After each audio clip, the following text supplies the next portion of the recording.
Today, girls, we're going to learn how can we give advice to someone. But first, let's discuss these situations. What's the matter with you? I have a terrible headache. If I were you, I would take a painkiller. I want you to read the phrases written in red. If I were you, I would take a painkiller. Let's move to the second situation.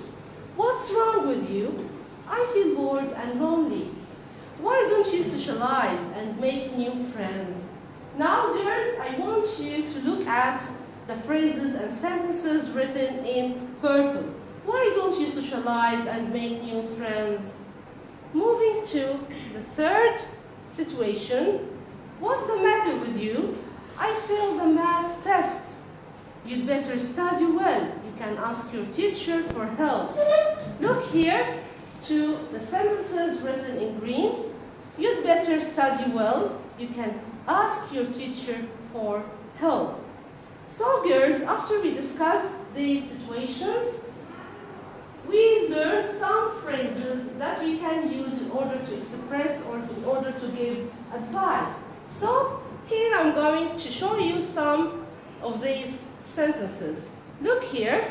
When we want to give advice to someone, we can say, you should, if I were you, you ought to, you'd better, I advise you, why don't you, you can, it's better too.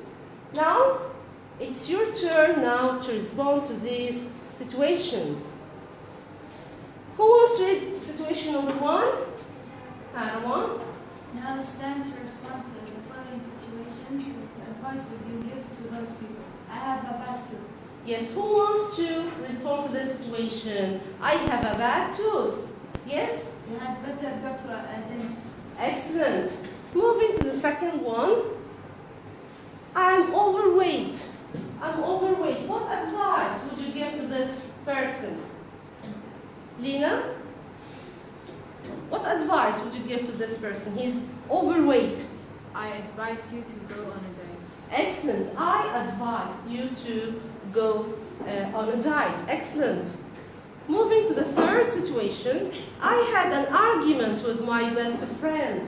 What advice would you give to this person? She had an argument with her best friend. Yes? You ought to apologize.